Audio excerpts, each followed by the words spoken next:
joining us today. We are really excited to have you here, and we are going to go ahead and get going with our presentation and discussion. We definitely want to allow plenty of time to discuss. So today we are diving into the role leaders play in shaping organizational resilience, especially during times of uncertainty, which we're all living in right now. As you'll see, resilience isn't just about bouncing back, but it's really about moving forward with purpose, strategy, and culture at the core. And now we'll be meeting our speakers. And basically, who are we and why are we talking about leadership?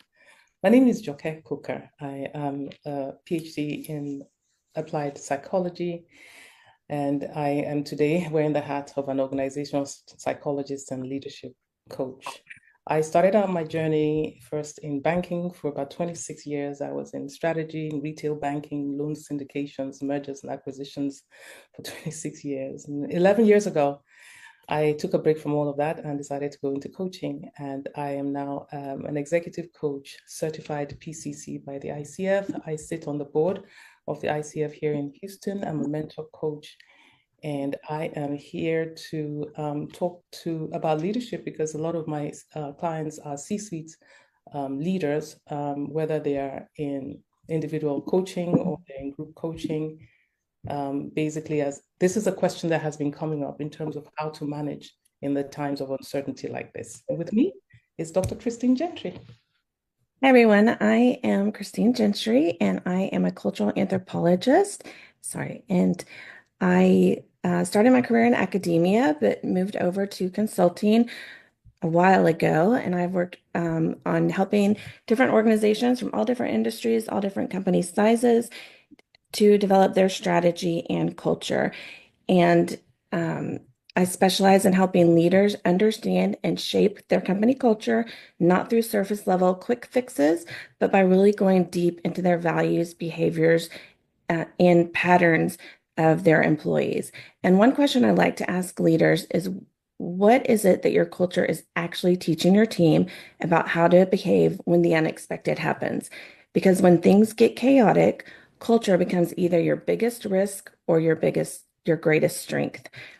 So we're going to talk about how culture and leadership are super important in helping us survive these chaotic times. And it's going to be a discussion and an interactive one at that. Today we'll be discussing leadership. And we have this roadmap through which we're going to work. Very quickly, we have 1 hour. We know that this is scheduled as a lunchtime intervention where we can just, as leaders, talk together and hold the space. So we're going to talk about uncertainty and the uncertainty that we're experiencing. We're going to talk about a little framework that is a quick way to review and navigate the challenges that are currently a global phenomenon. And we're going to talk about what can help, and would love to help you. And then we'll go into discussions. We're going to make sure we leave enough time for discussions because that's basically a very important part of what we're doing here today, is to hold space for you as leaders and also for you as even people experiencing the uncertainty that is in our global environment.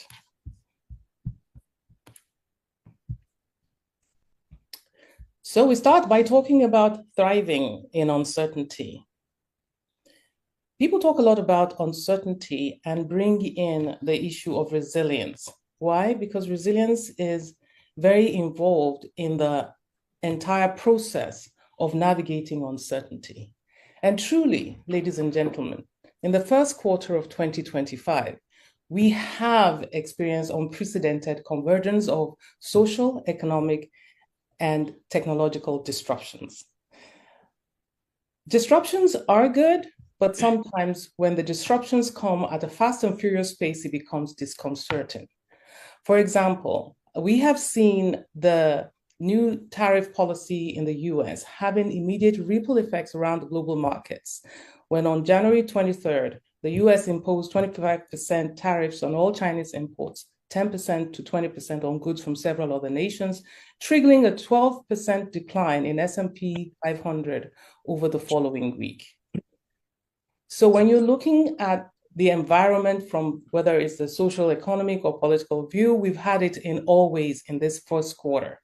We've had the severe supply chain disruption, the most severe since the pandemic, when the Red Sea shipping crisis occurred, with the Houthi rebels damaging three commercial vessels in February, causing shipping costs to surge by 300% on the Asia to Europe routes and adding an estimated 0.7% to global inflation. On the technical front, the rollout of ChatGPT continues to disrupt the market. We experienced a 22% one-day drop in share values of competing tech companies, and what the Wall Street Journal described as the most rapid workforce transformation in modern history because of the fact that knowledge jobs, about 18% of knowledge work jobs are facing significant restructuring. Perhaps most recently, I was going to say, when we were preparing for this yesterday, I was going to say, perhaps most consequential in recent times is the Federal Reserve Bank's response yesterday, with cautious preparedness for uncertainty by maintaining the Fed rates at 4.25 and 4.5%, despite inflation ticking to 4.7% in March. This balancing act between inflationary concerns and growth risks has created what the IMF describes as an extraordinary policy uncertainty in their April outlook. The convergent forces have created what I call a triple uncertainty trap, where economic, geopolitical, technological disruptions amplify each other, challenging traditional forecasting models and challenging the business worldwide in an unprecedented rate of adaptability being required. Right now, we are seeing a lull whereby the Fed, in its announcement yesterday, is basically showing what it calls a stand-ready position, looking forward at the fact that the tariffs may hold or they may not, but getting ready to adjust to its policies as necessary to fulfill its mandate of promoting maximum employment and maintaining stable prices. My question for you as leaders is, how stand ready or steady are you in the middle of all that we are experiencing? We are experiencing complex chaos, and it's multifaceted, and it's what in business terms they call VUCA. VUCA is the volatile, uncertain, complex, ambiguous environment where traditional leadership and traditional management concepts are no longer adequate in addressing the change. The speed of change is such that it's not a quarterly change anymore. You're seeing change on the speed of in the morning to in the afternoon, not even in terms of weeks of change. Resilience is how we successfully navigate this time as individuals and as leaders, not just about bouncing back or bouncing forward, but holding the space for our organizations and preparing to harness the opportunities that are normally inherent in even disruption. So are you going to be the leader that's going to help your team pivot intelligently and thrive under this unprecedented pressure?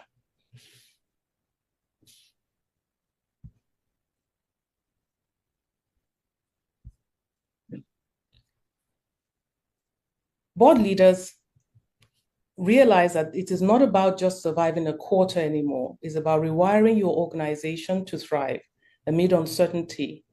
And we would like to give an opportunity now for our, we have quite a few participants, to please share from wherever in the world you're in. If you can put it in the chat room, or you can raise your hand to give us a moment to tell us what changes have you experienced in this first quarter. And okay, you were going to mention the big change that's happening right now. We're waiting for the announcement. just before we started, and I know that there is a participant here that's going to be as delighted as 1.2 billion people in the world are, which is the change in leadership at the Vatican. We have a pope. I don't know who the Pope is, but it was so interesting for me. While I'm waiting for people to put in the chat room the changes they've experienced, I'll just talk about the Pope and the fact that the Pope represents the need for leadership. The spontaneous joy that erupted at St. Peter's Square when the white smoke came out, even though we don't know who the Pope is yet. Before I got into this call, I don't know whether they've announced who the person is. Probably Mr. Ademule, who's here, will probably know because he's a very staunch Jesuit. But the thing is, people are waiting with bated breath for leadership, for like a seventh of the world's population. And that's how the people in your organization are waiting with bated breath for leadership in a time, on a standard regular basis, but even more at a time like this. We have a pope. Are your people able to say we have a pope with joy when you turn up? Are your people able to say we have a leader, regardless of who that leader is? The truth is, at this moment, we don't know who the Pope is. But because of the strong culture in that institution, we know it's going to be okay. We just need someone. And that's what your people are saying to you in these VUCA times. Where's the leadership? And where do you stand in this process? Because right now, your role is more pivotal than ever before. So I see that Zaina is here from Lebanon, and another person is here from Lebanon, New Jersey. And we have Washington, we have London. And Petrina says, I'm standing ready because she believes that if you're not flexible, you will break. And she's trying to not be distracted as a leader. Please feel free, if you put your hands up, if I don't see it, please just unmute and make your comment. Christine, did you see any other? Yes, someone said the U.S. budget threatens to cut Section 8 housing by 40% and cuts in Medicaid and SNAP coming. Huge changes coming to our financial typical things that we funded in the past are not going to have funding anymore very soon. And a lot of people have lost it. You know, what was promised got cut and they're scrambling already. Let's see, what else do we have?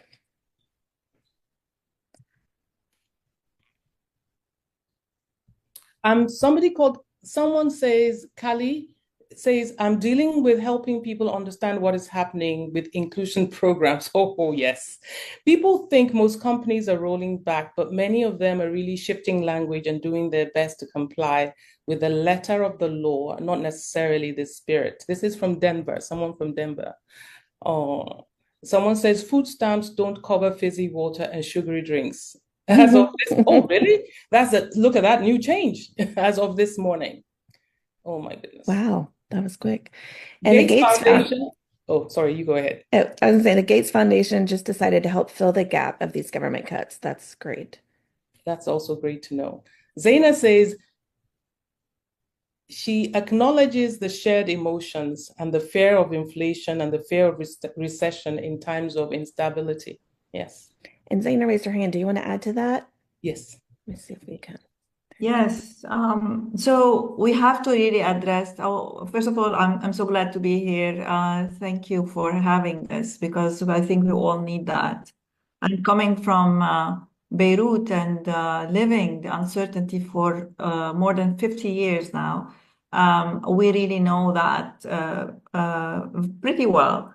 So I think one of the major things is really addressing also the uncertainty, the neuroscience of uncertainty, like really understanding what activates the amygdala and increasing the cortisol levels now at a specific level, like really addressing the well-being of the people that we are working with and where they are, like actually what's impairing their decision-making processes and what is supporting them in moving forward, like doing some emotional audits or doing so really addressing that to the core, to their well-being.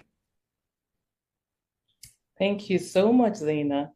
Clarice says leaders need to be more attuned to the political environment and the potential business impact of presidents' EQs and tariffs.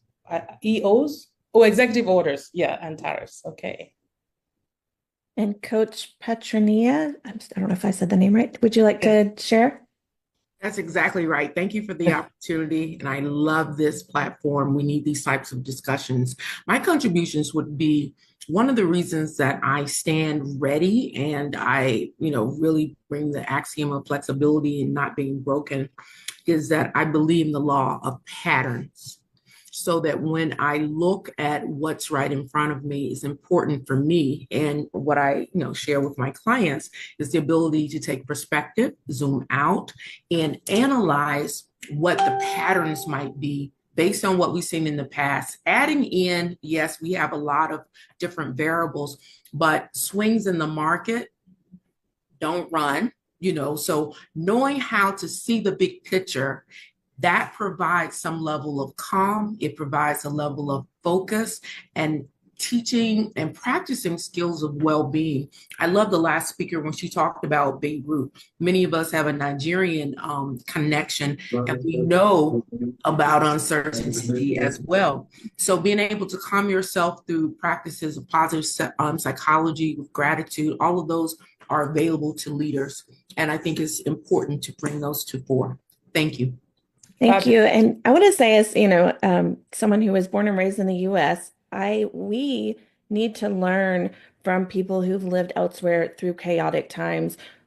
Unfortunately, for a very long time, in some cases, chaotic times that change and have gotten better, maybe gotten worse. But I love having this diverse group of people. This is exactly what we are talking about today.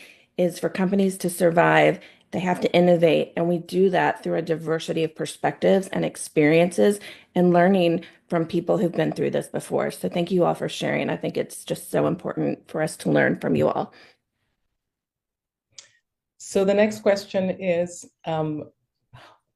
with the changes that you have experienced, how have you changed? How have you pivoted? And while we're waiting for people to comment on that, of course, we're going to share within the next slide or two our own suggestions in terms of how to handle this chaotic times. Vivian Yediron has just posted in the chat room that the new Pope is Cardinal Robert Prevost. Where is he from? Do we know? Does anyone know? We'll find out. He's from the US. He's from the US? Oh, thank you, Abimbola. Did you see my face? I think we need leaders from elsewhere, but okay. I'm sure they got it right. I'm going to go with Joe Kay's optimistic. The process works. We got the leader we need. Yeah. Well, and he's from Peru. Somebody's trying to speak. I don't know who it is. It's me. He's from Peru. Oh, Caroline. He was born in the US. He was born in the US. Okay. He was born in Chicago. Wow. Okay. It's an interesting international conversation. Caroline is from the UK and knows that he's born in Peru, and Abimbola knows this. And that's it. And that's the intersectionality of the citizenship of the global leaders we have today. So now we have taken this time to just pause and reflect. And honestly, on a day-to-day basis, as business leaders, we need to take time, even if it's just 30 seconds, to pause in the middle of the day and just do some deep breathing exercises to channel our minds, to focus on just being fully present. Because a lot of times we're so busy multitasking and being hit by multiple stimuli that we don't even realize the pressure we're putting on our central nervous system. But we will now go on to asking, how have you adapted? And I'm looking in the chat room, I'm not seeing examples of adaptation. Okay, Zainab says, acknowledge the shared emotion. Yes, thank you for that. You want to say it, Zainab? What you have in the chat? Yes, sure. So I work globally, and I work with leaders in the US because I live between Lebanon and actually Houston, and I work in the Middle East also. So what we are seeing now, I think at the global level, is is a persistent fear that is with this ambiguity, the VUCA that you have been talking about, Joke.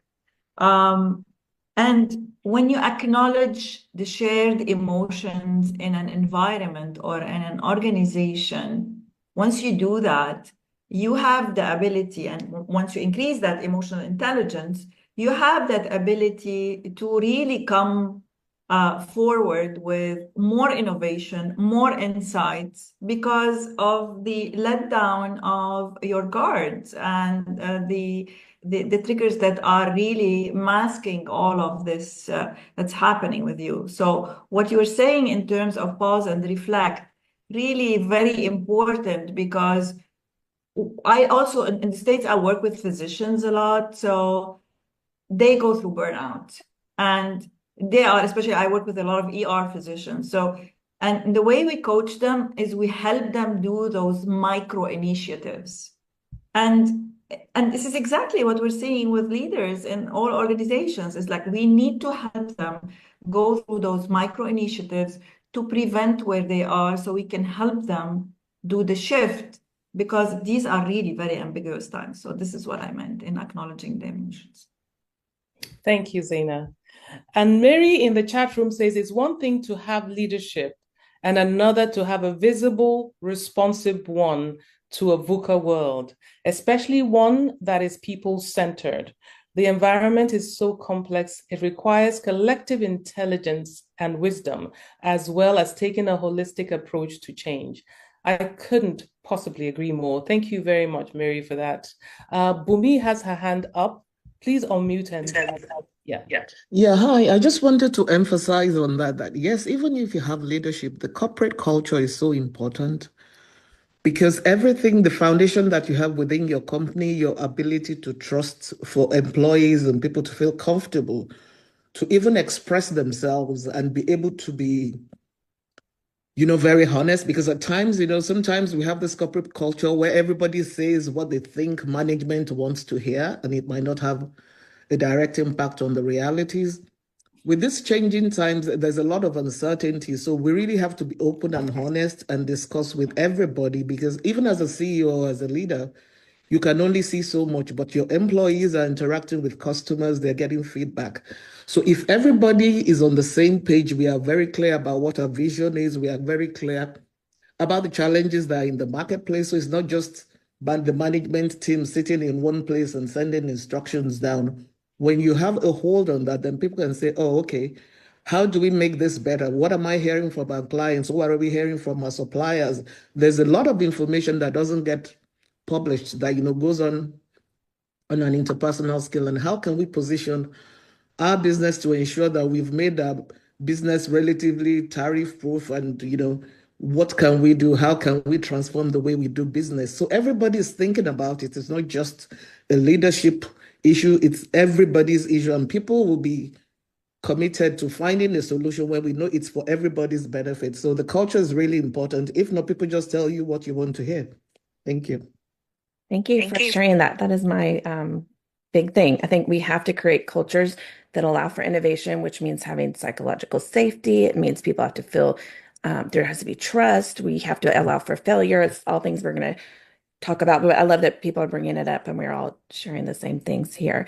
I don't know who had the next hand up. Was it Mary? So we have Callie and Mary, and that will be, then we'll move on so we can quickly cover everything else we need to. Let's go to Mary first. I think she may have been first. Okay. I'm not sure if I was first, but since you've called my name. So talking about psychological safety and about creating the right culture, I think there seems to be a catch-22 trying to achieve that, because everybody is so focused on the numbers and strategy and all the hard stuff. And it always seems like, you know what, we haven't got time for all this soft, stuff you're talking about. Forgetting that, the EQ is what we actually really need. We need the emotional, social, and relationship intelligence. And guess what? It takes time to build that. Otherwise, like the previous speaker said, they will tell you what you want to hear. It depends on the kind of culture that you're putting out there, forgetting that we need to leverage collective intelligence and wisdom, like I said earlier on in the comments. So leadership needs to take the time to pause and reflect and say, where are we getting it right? Where are we getting it wrong? Where do we need to step up? And most of the time, you will find that it's in the soft area that they need to step up, because for the most part, they have the technical skills. I mean, let's not forget Kodak and Nokia. They had the technical skills. But when people cannot, and when there's no channel to give you, real-time feedback on whether we're going right or wrong, then we have a problem as an organization. That's it. Thank you, Mary. And to buttress your point, Mary, in the US recently, we had examples of organizations trying to navigate the executive orders. And there was a pushback between the values of the organization that they've always portrayed and the values of the customers that choose those organizations versus what the new law says. And you found people like Costco pushing against that, and you found people like Amazon trying to dance a delicate dance. And then you had people like Target who had decided that, okay, this was something that they were doing because it was required, and as soon as it was no longer required, they let it go. But you saw the changes in revenues. You saw how people responded to that with percentage drops in patronage to certain organizations. And that's the danger. Once you have a strong enough culture and you have an identity that is related to core values, then it's difficult for you to strip that off just because there's a new requirement in a particular part of the world. And an interesting further example of that is the International Coaching Federation. It's a global organization. There are some things that we have to continue because it's global, and the rules of one particular nation are important, and we will follow the rules of that nation, of each nation that we operate in. But globally, the values remain the core values of International Coaching Federation. Callie, sorry I took a bit of your time. I see Kathy's also put her hand up. No worries. I feel like I'm a little bit just jumping on the bandwagon at this point, but I've obviously had to stop using DEI.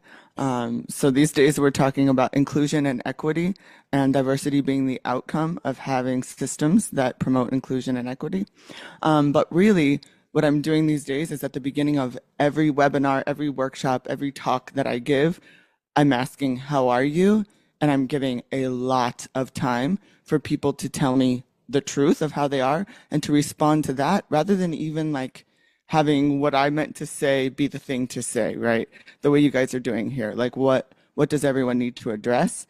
And especially doing that with executives, which is hard to do, hard to get them to speak up, but I'm finding that they need to more than ever. And me personally, I'm doing a lot more like be in the moment exercises. So trying to just stay in my sage brain and find little somatic moments of embodiment, little times to be in my body throughout the day. So I don't miss when my brain starts to go into fear because it's definitely able to go into like my fear and saboteurs more often. And so I'm doing trainings and finding even more tools and skills that I can give to others to help them keep their minds in the right place as well. Also, just an interesting thing. So Australia right now just changed their laws to where they're requiring targets for their diversity programs or for their equity and inclusion programs, at the same time as the US has said you can't have targets for your equity and inclusion programs. That's the problem. So if you're dealing with business in the US and Australia, you're really dealing with having to have literally two separate policies. Thank you for that. Can I just say, I love our audience here. I think we are people of similar mindsets, and we understand the importance of EQ. And we all just have to keep pushing it out in the world, because while we have a bunch of people here who are on the same page, I know if we were in a room of, I'm going to say engineers, because we work with them a lot in Houston, they wouldn't be as quick to agree with us, and so many other groups of people. So, but I think this is inspiring to me because there are a lot of us who feel the same, and we know that our people are our most important thing, and we've got to support each other. We've got to create safe spaces to get through these times, right? So we all just have to keep going out there and sharing this message with everyone. And we have an engineer who was an engineer by training, but has become a business. Well, he was head of a large bank, global bank, and now sits on various boards as chair. In the chat, he says, Mr. Lagundoye says, I like the advice to pause and reflect. The so-called current situations yet to be defined in this environment of changing retaliatory policies. I would challenge my organization to define scenarios that may result from this chaos and engage the internal cultural strengths of brain power and values to make plans that take quick action, plans for quick action. I like that. So over to you again, Christine. Yes, and I hope I didn't offend our engineers. I know wonderful, amazing engineers, but sometimes they're not on the same page on these human skills. Not all of them. Okay, I'm gonna move on.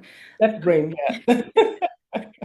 So what we've said, and I think we've actually covered a lot of what Joke and I want to cover in the talk, so we can do some of this quickly so we can discuss again. But, as we all know now, innovation is an organizational imperative to survive right now. With all of these different changes happening, we have to innovate to stay relevant and meet our business goals, change our business goals so we can survive in these times. And we're not talking about, as we all know, just software or the latest organizational chart trends, but it's really the people and the culture that allows their ideas to thrive.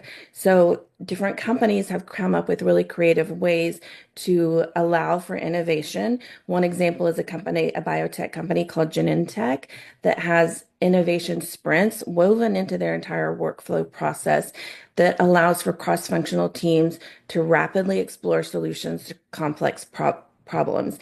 And this is all about creating a culture that allows for innovation, safety and feedback and a shared sense of purpose. And that doesn't happen by accident.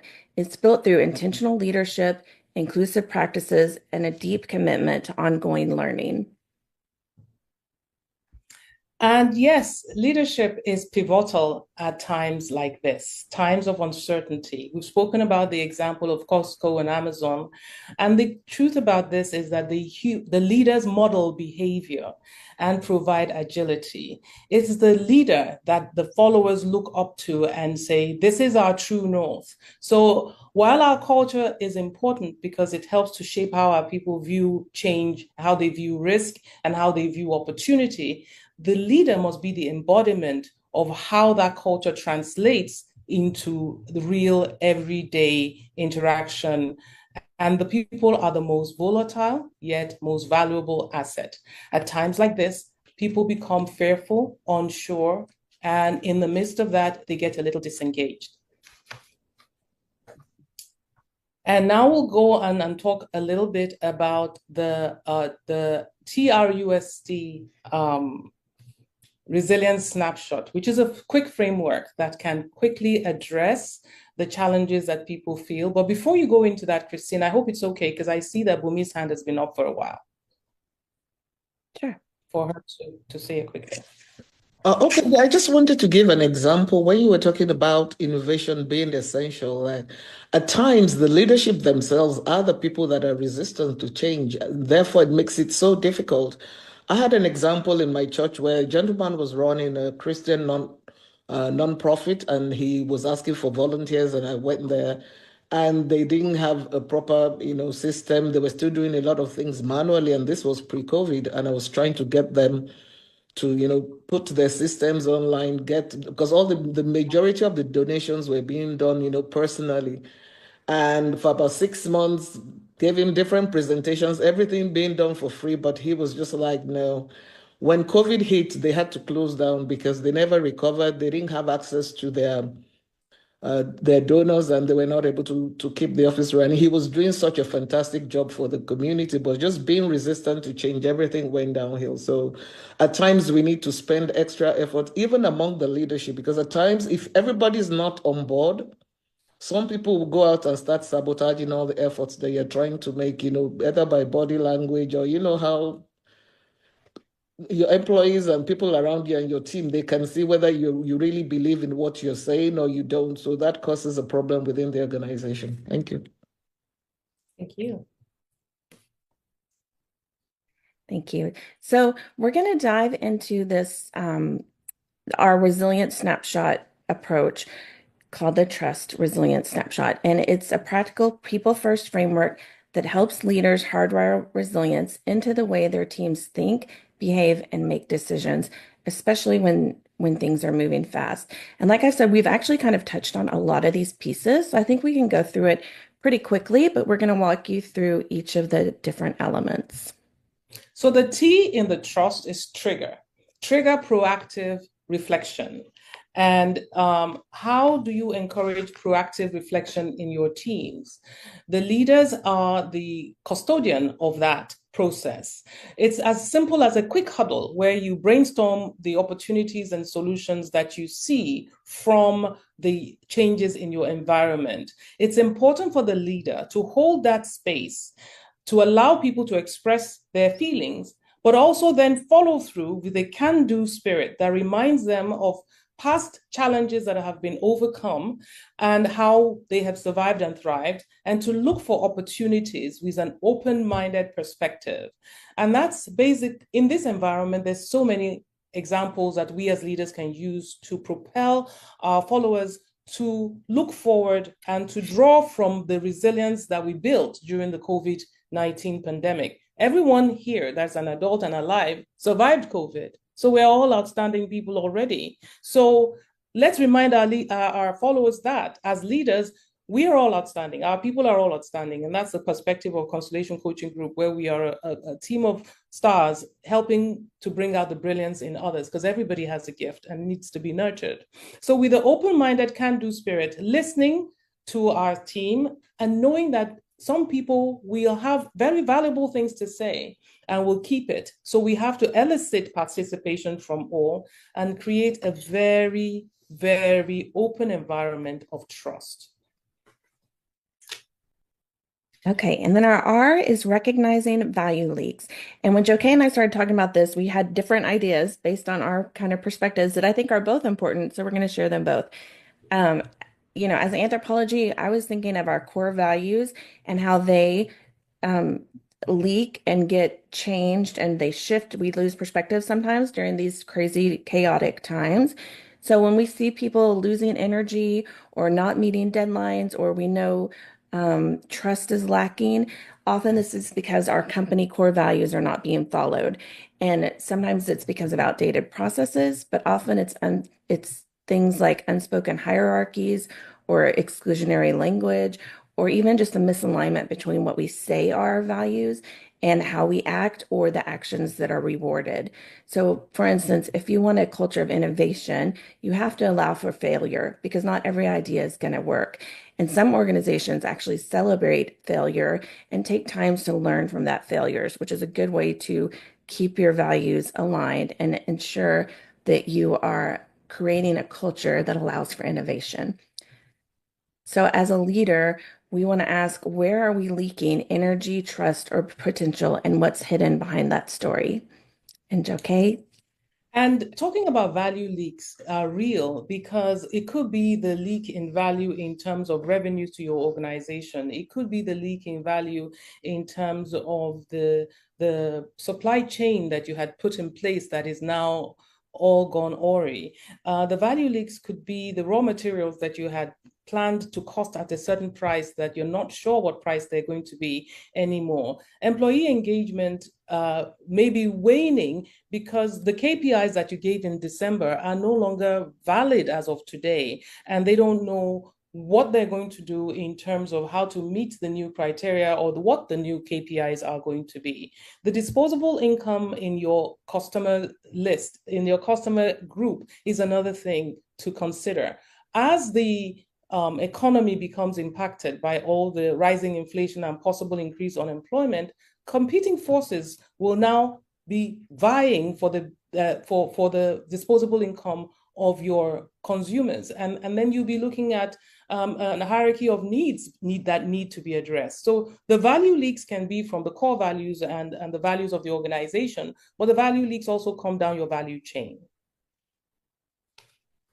And with that, we go on to, what do you do as a leader? Nimble leaders have to be nimble at a time like this. And I'm going to explain this, but I love the comment in the chat that Kathy has brought on, because that aligns very much with what I was going to discuss on this slide. So leaders need to be nimble because they need to work on two things simultaneously while dealing with change. They need to work on their self-leadership. How do I lead myself through this change, through the anxiety that I am feeling? How do I recognize it quickly, deal with it, and move on with it?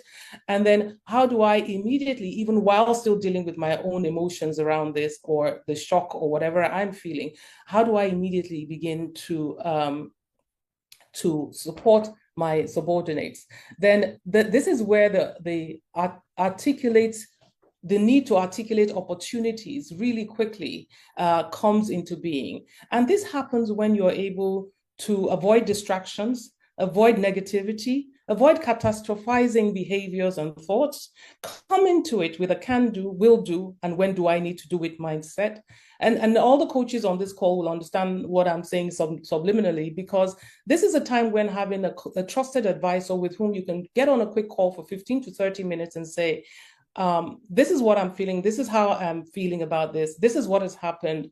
And that person can say, yes, we recognize your feelings and help you to clarify your thoughts, to focus, and then execute on the next steps going forward very quickly. So this is a time like this is a time when leaders can use coaches more than ever, because you need that trusted partner to be able to bounce your ideas off of, just as you prepare yourself to go and be the collecting board for the thoughts, feelings, and aspirations of your followers. And Kathy had said, co-worker engagement, feedback are critical for improving organizational culture. Some ways to boost engagement and gather meaningful feedback include regular check-ins, anonymous surveys, open door policy, transparent communication, recognition and rewards, team building activities, social events, feedback loops, and all of this go into the box that the leaders have to deal with very quickly at the speed of change. No longer do we have 2-day retreats to go and review our strategy. The trust framework is such that it has to be something you can apply really quickly at the speed of change. And then I pass on to you, Christine. Okay, and then our S is strengthen adaptive capacity, which is about our culture. And as someone mentioned before, culture change is hard and it takes a while, but in these chaotic times, we can't ignore it. A lot of times people think, oh, that's like someone said soft, it's, not important. We know there's so many studies about how important culture is to creating innovation, but also for companies that are doing well, and companies with great culture outperform their peers 1.5 times to three times more, depending on the study. So we know culture is really important, but to create resilient cultures, we want to focus on three things: trust and psychological safety, flexibility, which, as someone else said, and I loved it, we are thinking alike, that we want to create policies and systems and also mindsets that bend but don't break, and feedback loops, as Kathy put in the chat. I love that. Constant feedback loops from all of our stakeholders are super important for leaders during these times of change. And when we work with companies during crises and trying to help create a strong culture to get through the crises, one of the things we're really looking for is, what is the hidden aspects of the culture? What are people doing and what do they actually believe, rather than what they say they do and say they believe? And that comes about in, values alignment. What are we actually rewarding versus what do we say we reward? So, then we work with companies and co-create rituals and systems that support that adaptability. It's not about perfection, but it's about being ready to pivot and grow. And then we quickly move to action. We translate all these insights into action, from analysis to implementation. We create accountability for resilience building activities, and we begin to measure the resilience indicators. We need to actually have resilience indicators, adaptability indicators within our organizations now. How quickly are we able to respond to change? We need to proactively position ourselves, just as the head of the Fed is doing, preparing for scenarios. But now our scenario planning must change. We're no longer preparing for scenarios 1 to 3. Now we're preparing for the worst case scenario being the beginning of the journey, and looking at both ends of the pendulum. So innovation in terms of scenario planning that we used to think was too far flung is current reality today. All And right. now, open it up, yeah. Yeah, we'd love to hear your thoughts about this framework. And that's basically the end of our kind of lecture portion. We do want to talk about it, and then we'll wrap up a little. So we've got maybe 8 to 10 minutes to hear your thoughts about the framework. And I apologize for my red lines here. I don't know how to get them off. Zaina has a comment in the chat. She says, Intervention 1, emotional impact of global uncertainty. The key message is that uncertainty is not just an external condition. It has a direct emotional and psychological challenge for today's leaders. We need to acknowledge shared emotions. Leaders must work with the US and within the US and globally, describing a persistent undercurrent of fear, ambiguity, and even paralysis. Fear of inflation, fear of recession, fear of geopolitical instability, and the neuroscience of uncertainty. Uncertainty activates the amygdala, yeah, I agree, and increases cortisol. And it is actually very harmful to our well-being when we are exposed to these challenges.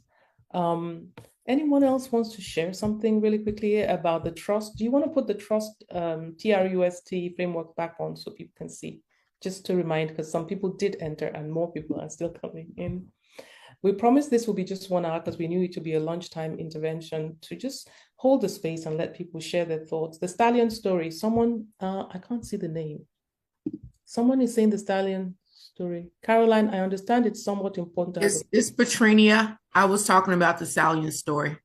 Caroline said, I understand it's somewhat important.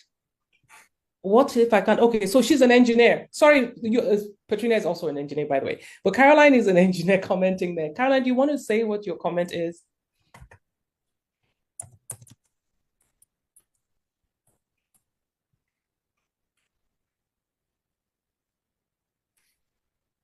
Caroline has a really good question about, I don't know if this is what you're talking about.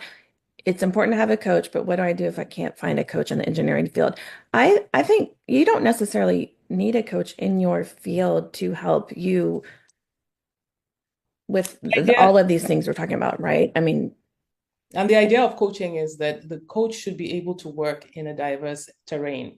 The coach has the skills and the training to be able to help you identify what the challenges are and help you to clarify what your priorities are and help you to focus, because you probably have 10 things going on and you're thinking about, and they're all important, but then you prioritize and focus. So 3 things that a coach helps you do is to clarify, focus, and execute your goals. And it's as simple as that. And that is available all over the world. The International Coaching Federation has coaches here in the US. As far flung, there's International Coaching Federation in Africa. It's in Europe as well. And the beauty of the global standard of coaching with the International Coaching Federation is that you have an opportunity to engage your coach wherever you are, so that there's cultural sensitivity and you are assured of the level of skill. Because nowadays, quite a few people just come out and say, I'm a coach, but if you don't have the training and the discipline that has come from proper processing, then people are at risk. So please find an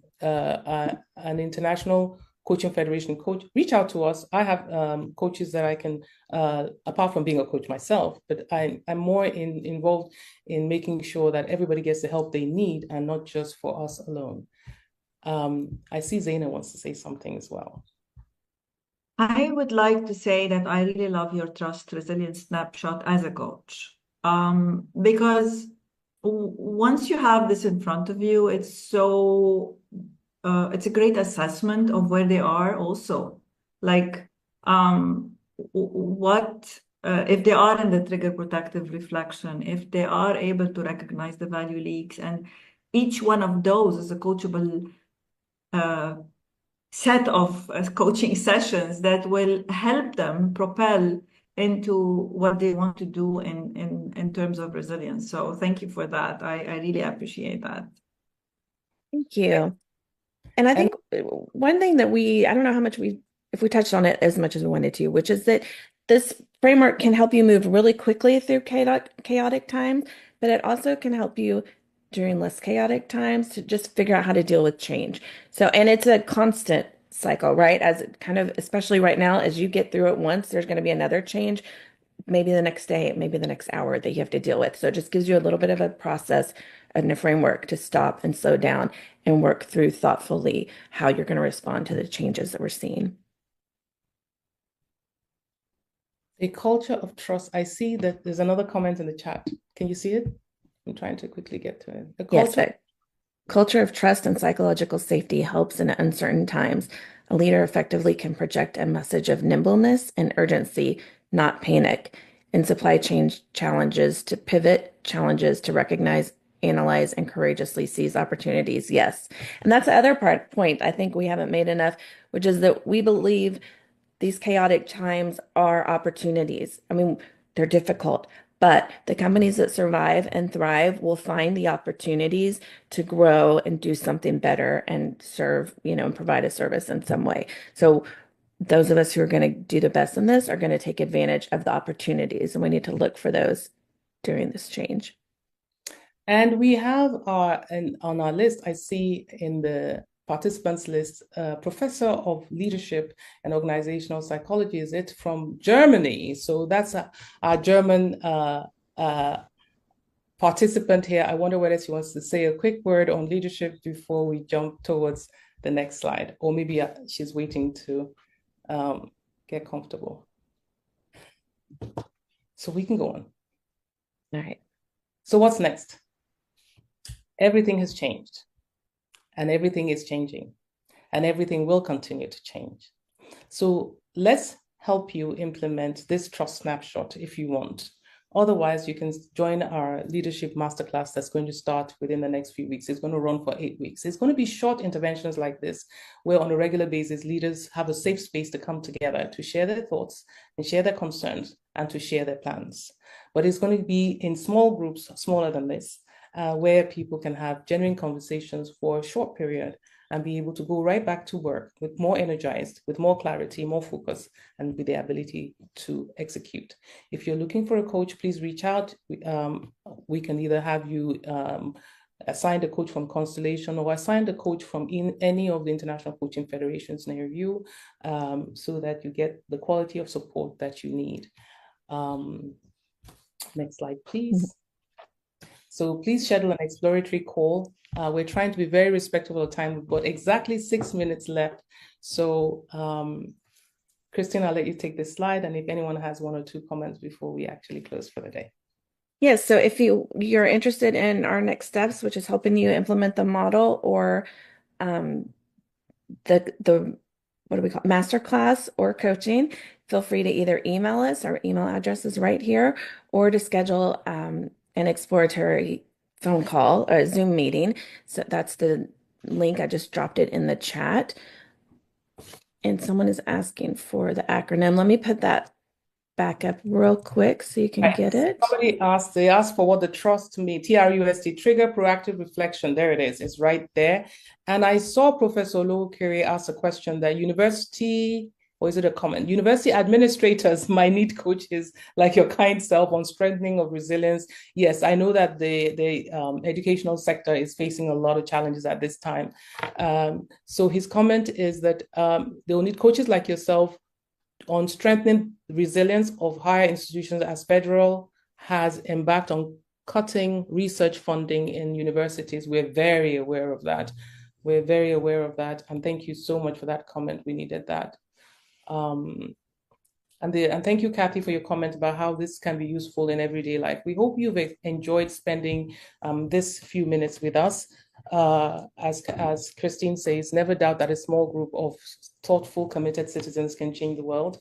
And we want to partner with you in that process of progress as you begin to become the leaders that help your team pivot successfully through the changes that has become the norm in our environment. And thank you, Uche. I see your comment. This is a good session for she says, this is a good session for leaders. Yes, thank you. Please give us feedback. There is a a QR code that you can scan there. And there's also a link that I think Christine is going to put in the chat room right now. We need to hear your feedback. We need to hear from you. It helps us to improve. Please, we value your feedback tremendously, and we value your time. Thank you so much for spending these few minutes with us today. And we hope that you go from here with something, a little nugget, a little change of perspective, or a little learning that you already knew and you just got reminded of that you needed as you go through the VUCA times that we are in. Please know that we are going to come through this completely successful as long as we keep a positive mindset and be grateful for the opportunity to succeed that is ahead. Thank you. Yes, thank you so much, everyone, for joining us. Please do take a minute to fill out the feedback form. It's just a Google Doc. You can use that QR code. And I cannot find the link. I think we deleted it in our editing process. So I've got the QR code. If you want a link to it, you can send us an email. I can find it for you, but it's not coming up right now. But we really appreciate your time and loved all the conversation and the participation. Thank you so much. And I hope everyone has a great day. Thank you. Thank you from everyone across the world. Take care. Bye-bye. Bye. Thank you. Thank you so much. Thank you. Thank you. Thank From you. Thank you. It's been a great session. Thank you. Great Thank you session. so much. Thank you from Antioch, Illinois. Thanks for joining. That's Kathy. Thank you. Thank you. I see you, Kelly. Thank you, Francis. Thank Yeah, you. thanks everyone. Session. Thank you, Fumi, Marinho. Thank you, everyone. Bye. Bye. Thank you. Bye, everyone. Oh, Adewale Salam, I like your avatar. Oh, dear. All right. Thank you, Jesse. Lovely to hear you. Session. It's been Nice such one. a long time. Nice to hear your voice. Indeed, very long time. Thank you. Well, we enjoyed the presentation, you and your colleagues. This is Vayo and Grace Oyeken. We appreciate for sharing your experiences. Oh, thank you. From former ways to newness of life. Well done. Through Christ our Lord. Bye-bye. Amen. Amen. And we have a pope. Yes, Abian Papa. We have a pope in the. Okay, we'll hold the space for a few minutes and then exactly in a minute we have to exit. Oh yeah, we'll end this on it. The Lord be with you. May Almighty God bless you, the Father, the Son, and the Holy Spirit. Amen. Go in peace, glorifying the Lord by your lives. Thanks be to God. Thank you. I wish you all well. Not success. Years ahead. Amen. Thanks, Joker. See ya. Bye. Thank you. Bye. Shoot. By the time I find the form link, everyone's going to be gone. I'm still trying to find it. Oh, don't worry about the phone. We'll email it to Yeah. them. And I think they did give us some feedback in the. Did we? Yeah, this was recorded as well, so we can get Yes. some of the chat.